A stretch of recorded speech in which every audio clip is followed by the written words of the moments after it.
So, imagine this. I'm just scrolling through my emails on a lazy Tuesday afternoon, and there it is, an interview invitation that popped up out of nowhere. Like, no heads up, no prior chat, just this curt email titled Urgent Interview Opportunity at Xelora Corp. Normally, I'd be all cool, looks promising, but this one?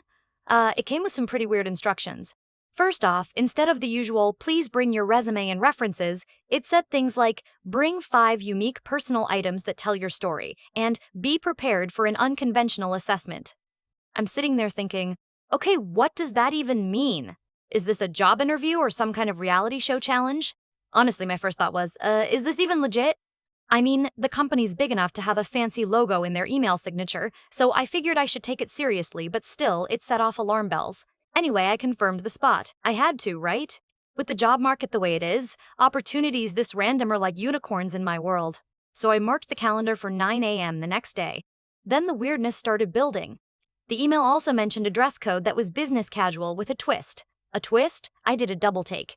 Was this a fashion police joke?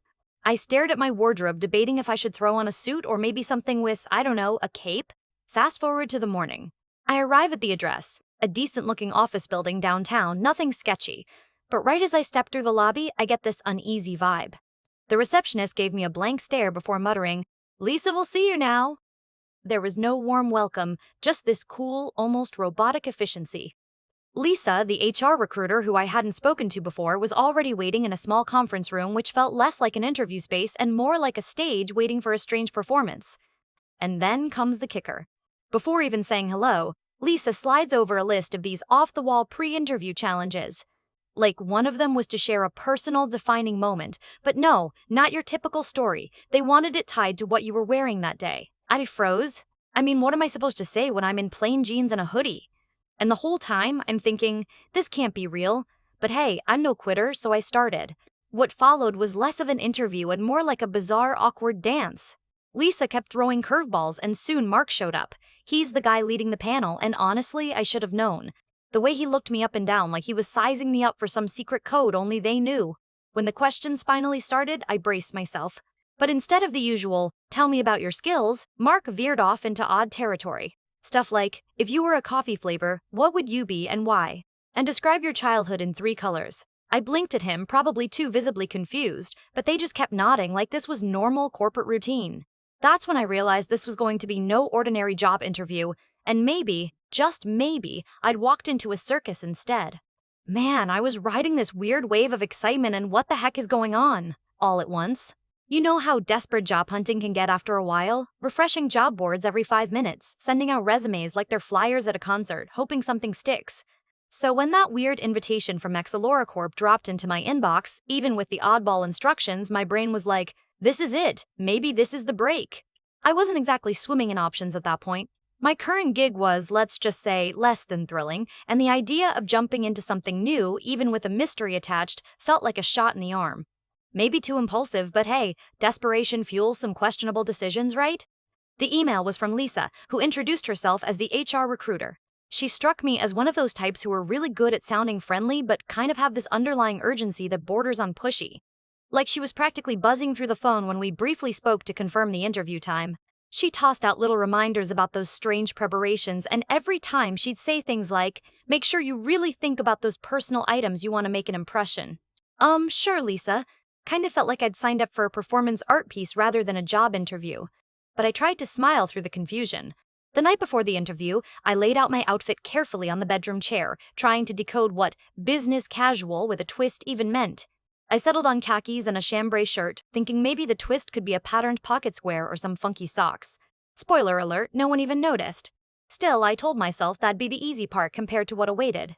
I spent a chunk of the evening rehearsing answers. Not the usual, tell me about yourself rehearsals, but trying to figure out how you casually link your defining moment to your choice of shoes that morning without sounding like you lost your mind. Spoiler, it's harder than it sounds when your shoes are just basic sneakers. I even started scouting around the apartment for 5 personal items to bring along, as requested. I piled up an odd mix, a baseball cap from college, a mismatched set of guitar picks, a ticket stub from a concert I went to years ago, a dog tag from an old camping trip, and a weird little ceramic frog I found at a flea market. By the time I was done, my apartment looked like I was prepping for some bizarre storytelling campfire event rather than a corporate job interview. Still, I stuffed everything into my backpack and set an alarm, trying to get a solid night's sleep before the big day. Morning rolled around, and honestly, my nerves were doing gymnastics. I wasn't just nervous about the interview itself, the whole setup was one giant question mark. Would Lisa stick to the usual recruiting script, or would she toss me more loop-de-loops? The email's vague sense of unconventional kept echoing in my head like a bad pop song on repeat. On the way to the building, my mind was racing. What kind of company does stuff like this? Was this quirky culture or just, well, weird? I caught myself questioning if I should just turn around and bail at one point, but the grip of job hunt desperation steered my feet forward. Then, there's Lisa. When I finally met her in person, she was, well, exactly as I'd imagined, a little too chatty for a recruiter, with this nervous energy that made me wonder if she was auditioning for a daytime talk show rather than just setting up an interview. She clasped her hands together like she'd been waiting eagerly and said, "So glad you could make it. Ready for the day?" Calm? Not exactly, but I nodded, clutching my backpack like it was a lifeline. Lisa handed me this packet at the start, labeled Interview Journey, which was basically a rundown of the day's unique evaluation steps. There were instructions about presenting each of my 5 personal items and connecting them to my career goals, plus a warning that my creativity and adaptability would be tested throughout. She didn't so much ask if I had questions as she did a rapid-fire, "Oh, and you're prepared for some role-playing scenarios and a team challenge later, right?" No, I was not prepared. I was trying to picture how this was going to go. In my head, an interview panel sitting behind a big oak table, polite smiles, polished questions, that sort of thing. Not an interview journey with tasks, stories, and mystery challenges designed for an escape room. Lisa was definitely someone who thrived in the world of quirky recruitment, and I was starting to realize I was in over my head. But hey, I didn't back out. Something about the whole weird vibe made me curious, even if it was just to see if I could survive whatever came next. The irony wasn't lost on me. Here I was, nervous and overwhelmed before the clock even hit 9 a. Wondering if my 5 personal items would be the stars of the show or just make me look like I belonged in a magician's prop bag. Whatever it was, I was locked in. The part I hadn't guessed yet was just how quickly this unusual setup would shift from odd to downright uncomfortable. But at that point, all I had was a breath, a hopeful heart, and a backpack full of peculiar stories strapped to my back. So, I walk into this conference room, backpack feeling like it's full of bricks or maybe just awkward energy, and there's Mark, already settled behind this long, glossy table looking like he owns half the building. He's this tall guy with a sharp suit and eyes that seem to pierce right through you. Lisa nudges him and says, "Mark, Jordan's here like I'm some package being delivered." Before I can even set my stuff down, Mark squints at my 5 personal items laid out, then looks back at me with a smirk. "All right, Jordan, why don't you start us off by telling us how that ceramic frog represents your leadership style?" I blinked. Leadership style? And a frog?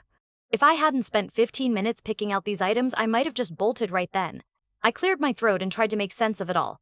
Well, funny enough, that frog was a reminder to me that sometimes you've got to take leaps, big ones, even if they seem a little ridiculous at first. So, I guess it symbolizes taking chances in leadership. Mark nodded like I'd just given some groundbreaking TED Talk answer. Lisa jotted something down on her clipboard, eyes sparkling too much to be normal. Then Mark leaned forward, eyes narrowing. "If you were a coffee-flavored Jordan, what would you be and why?" I swear, stuff like this sounds fun when friends ask it over drinks, but in a windowless conference room with a panel watching? Kinda feels like a pop quiz with no correct answers. I took a breath. Maybe a classic Americano. Simple, straightforward, but with a bit of punch to wake you up. Mark gave me a slow nod like I'd solved a riddle, and Lisa chimed in. "Great classic, reliable with a kick. Perfect for our culture." Culture? What culture? So far, it felt less like a culture and more like a bizarre performance art. Then came the weirdest part. They started asking personal questions that made me seriously wonder if they'd confused the interview room with a therapy session. "Describe your childhood in 3 colors, Mark said, voice all serious. I blinked again, then tried to play along. Blue, because I grew up near the coast, green for all the time outdoors, and orange because of my messy creative side. I looked over and Lisa was nodding vigorously, all smiles. Midway through all this, I felt my brain going on overload. I just needed a break. So I told them, "I'm sorry, can I just step out for a sec? I needed some air and maybe to figure out if this was a dream or one of those weird tests you hear about on Reddit." Walking down to the little coffee shop downstairs, the same place Tara worked, I was still spinning from the sandwich of questions and tasks. Tara was there, naturally, with her usual bright smile that somehow made the day feel a bit less like it was about to swallow me whole. I told her, "This interview's nuts. Like, I'm sitting in a room doing emotional gymnastics and explaining what a ceramic frog says about my career." She laughed, and that sound was like a mini vacation. Well, Jordan, sometimes weird interviews reveal the weirdest truths. Don't overthink it too much. Just be yourself or whoever the you is that still likes showing up for work at 9 a. I smiled, feeling a flicker of calm. Maybe Tara was right. Maybe the real test wasn't about frogs or coffee flavors. Maybe it was about not losing yourself in all the weirdness. Taking a deep breath, I headed back upstairs. Lisa was waiting with a knowing look, and Mark was already behind his table, fingers steepled, like the final boss had arrived. "Ready for the last challenge?" Lisa asked, eyes gleaming in a way I couldn't quite read. "Not exactly," I admitted, "but sure, let's see what you've got." And just like that, I was back in the ring, not sure if I was about to land the job or just survive the circus.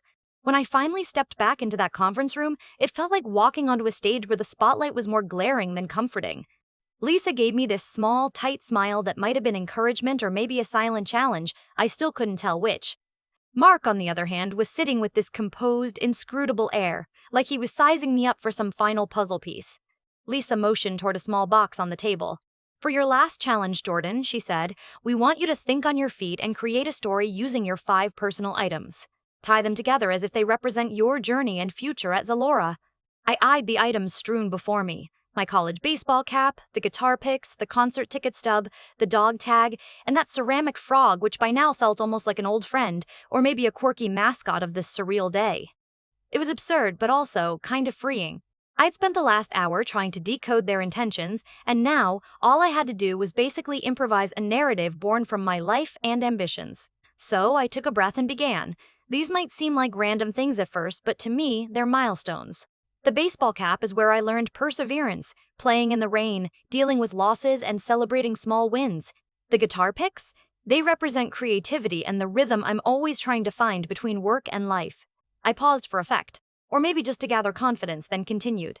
The concert ticket is about moments that stay with you, where you feel alive and connected, kind of like the culture I hope to find here. The dog tag? It's a reminder of the strength you carry from past experiences, even when they're not visible to everyone. Finally, I picked up the ceramic frog, gently turning it over in my hand. And this little guy? Well, like I said earlier, it's about taking leaps, even when they look silly to others. I think that's the heart of growth, both personally and professionally. Mark's expression didn't give much away, but Lisa was nodding so vigorously her pen almost fell off the clipboard. When I finished, there was this strange, quiet beat like the room itself was catching its breath before Mark finally spoke. "Jordan, that's actually quite insightful," he said, sounding a bit more human than he had all day. "Not what I expected, but a story with heart and grit. We like that." Then Lisa stood up and smiled more warmly than she had before. "We're going to review everything and get back to you soon. Thanks for being open and rolling with the unexpected twists. That's the kind of mindset we value here." I left the building feeling a jumble of relief, confusion, and cautious optimism. Was this a sign I'd survived the oddest interview in history and might actually land the job? Or was it a warning to run as far away as possible? I didn't have the answer yet. Days later, I got the call. Lisa's voice was sincere as she said, "Jordan, we're impressed with your creativity and adaptability. We'd love to offer you the position." I sat there stunned. After all that, they actually wanted me? But then came the kicker. Lisa added, "That said, we want you to know that Xelora's culture is unconventional. If you thrive in a very structured environment, this might be a challenge. How are you feeling about that?" I honestly laughed. "Well, I think I've spent half a day jumping through hoops and telling stories about frogs. Unconventional doesn't even begin to cover it." She laughed too, and that moment felt unexpectedly refreshing. I told her I'd take some time to think it over, and I really did, because part of me was excited about stepping into this unpredictable world. But another part was wary, wondering if I was signing up for a circus that might never let me off the ride. Looking back, I realized that weird interview wasn't just about landing a job. It was a strange kind of mirror reflecting how I handle uncertainty, pressure, and my own instincts. Oddly enough, it gave me more clarity. Not about Xelora, but about how I want to navigate my career and what environments I'd either thrive in or quietly escape from. And hey, if there's one thing I learned, it's that sometimes the most bizarre experiences can lead to the most eye-opening chapters, even if you're not sure if it's a plot twist or a prank. Now, I'm curious. Have you ever been through an interview or any situation so strange that, looking back, you're still not sure if you landed a job or just survived a trial by fire? I'd love to hear your stories. Because if mine felt like a circus, maybe yours came with a lion tamer or a surprise dance number. Drop them in the comments. I'm here for all the wild rides.